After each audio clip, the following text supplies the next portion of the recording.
Baik, untuk mengulas lanjut bersama di talian kita kali ini, Zulfikri Zamir, CEO untuk Malaysia. Zulfikri, melihat kepada konteks keadaan kita berada di fasa peralihan endemik, adakah kita sebenarnya sudah bersedia untuk pengoperasian persekolahan tanpa pengiliran ini? Okey, baik. Terima kasih Hakim kerana menghubungi untuk Malaysia. Saya percaya seperti mana yang biasa kita ulang sebelum-sebelum ini, iaitu tak ada masa yang terbaik untuk sekolah dibuka lagi. Jadi sekarang ni ekonomi pun dah buka, masjid pun kita dah buka, kanak-kanak pun dah boleh pergi ke masjid. Jadi tak ada sebab kenapa anak-anak kita perlu belajar secara bergilir lagi di sekolah lah. Saya melihat aspek ini dalam 4 perkara, iaitu yang pertama sekali, kadar vaksinasi untuk remaja kita dah capai 90%. Untuk kanak-kanak 12 hingga 17 tahun kita, untuk 2 dos dah 92%. Jadi walaupun untuk kanak-kanak kita punya kadar vaksinasi masih lagi 39, 30, 40% macam tu, tapi saya percaya kita akan menyediakan emosi anak untuk menjadi lebih bersedia untuk belajar. Jadi emosi anak-anak kita ni, dia ada banyak faktor yang menyebabkan mereka kadang-kadang tidak bersedia untuk belajar. Mungkin kadang-kadang kawan-kawan faktor. Jadi kalau ada di rumah, mereka tak ada kawan-kawan, tak ada kawan-kawan yang menulis, tak ada kawan-kawan yang boleh mereka tanya untuk apabila sesuatu yang mereka tak tahu. Jadi ini sangat memberi kesan kepada mereka dah. Yang kedua, saya fikir untuk rutin. Rutin ni sangat penting juga untuk anak-anak kecil sebenarnya. Jadi sekejap kena pergi sekolah, sekejap kena berada di rumah, sekejap kena belajar berdepan, sekejap kena tengok gadget lagi. Kadang-kadang gadget ada masalah, dan juga isu gadget juga bermasalah pada saya. Ada yang tak ada line, ada yang tak ada gadget. Jadi ini semua bakal menyumbang kepada keciciran. Jadi saya fikir dengan memberi peluang kepada anak-anak kita kembali belajar semula di sekolah, ini akan membantu menyediakan emosi anak-anak kita untuk meneruskan pembelajaran yang dah terhenti selama 2 tahun. Ya, ia pasti mempunyai kesan positif terhadap semangat dan keinginan para pelajar ini untuk terus menuntut ilmu. Tetapi dalam masa sama, isu yang semakin parah ketika pandemik adalah mengenai soal keciciran murid. Kementerian Pendidikan Malaysia ada mempunyai langkah mereka, iaitu dengan mewujudkan catch-up plan untuk memastikan murid-murid yang tercicir ini tidak terlalu jauh tercicir, dapat mengikuti seperti nama program itu, catch-up plan itu sendiri. Tapi bagaimana dengan pembukaan semula sesi persekolahan tanpa pengiliran, tanpa dengan bersemuka ini? Bagaimanakah ia akan mungkin memberikan kesan terhadap plan perancangan dalam catch-up plan itu sendiri? Saya berpendapat dengan membenarkan semua anak-anak kita kembali ke sekolah tanpa pengirian, ia akan lebih membantu catch-up plan.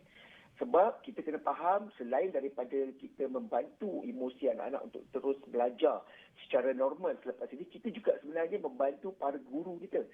Jadi guru kita dia dah tak perlu buat pedagogi dua kali dah. Dia ada, ini kalau tak sekarang ni cikgu-cikgu kena buat 2 set pengajaran. So, yang pertama set mengajar di sekolah secara bersemuka, yang kedua set mengajar dalam talian. Jadi sekarang ni dengan membenarkan anak-anak kembali berada di sekolah, cikgu-cikgu lebih fokus untuk melihat anak-anak mereka secara berdepan.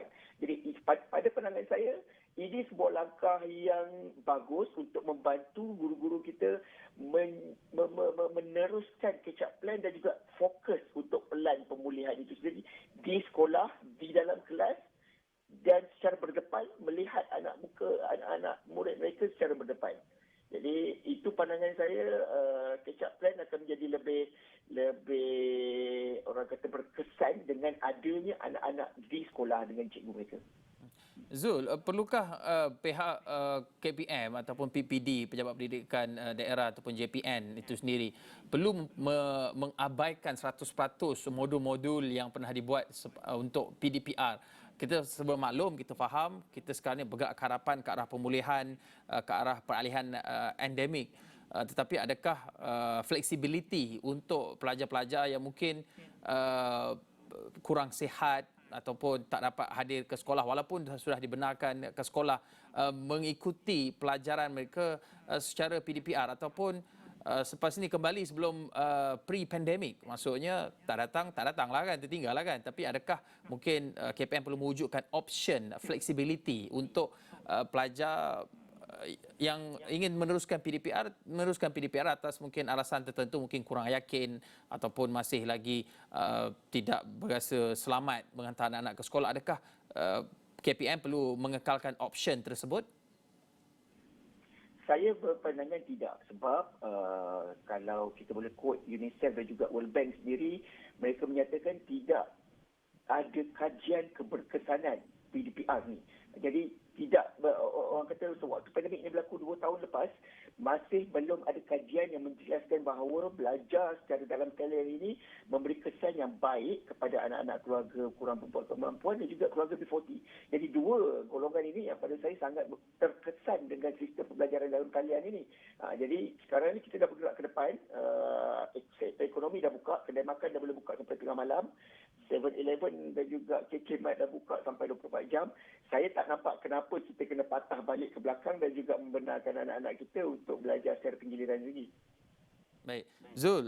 Zulfikar, akhir sekali pesanan kepada warga pendidik, anak-anak yang berada di sekolah ataupun mereka terlibat dalam ekosistem pendidikan itu dalam menjalani kembali proses pembelajaran dan pengajaran itu seperti sebelum pandemik.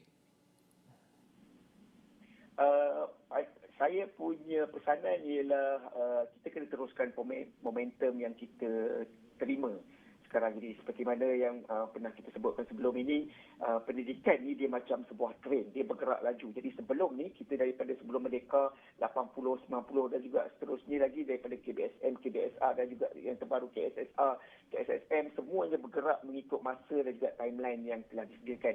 Tetapi train ini, gerabak ini terhenti disebabkan oleh pandemik. Jadi nak memulakan semula train tersebut memerlukan masa. Jadi oleh sebab yang itu, momentum itu harus diteruskan. Anak-anak tu kita beri sokongan sepenuhnya untuk meneruskan sistem pembelajaran mereka di dalam kelas. Dan juga selain daripada itu, kita juga harus beri sokongan kepada guru-guru kita untuk memulakan kelas secara normal. Jadi saya percaya cikgu-cikgu sangat seronok dan juga sangat-sangat teruja untuk kembali mengajar secara penuh. Sebab ini yang mereka lakukan sebelum ini dan semua ini terganggu oleh sebab pandemik. Jadi saya fikir momentum ini kita harus teruskan dan kita kena memandang ke depan lah. Kita tak boleh lagi pandang ke belakang sebab saya fikir kita pun dah masuk dalam fasa endemik dan juga ini sebuah peluang yang baik untuk kita melihat bagaimana pelan pemulihan yang kita laksanakan untuk anak-anak kita ini boleh kita jayakan dengan lancar.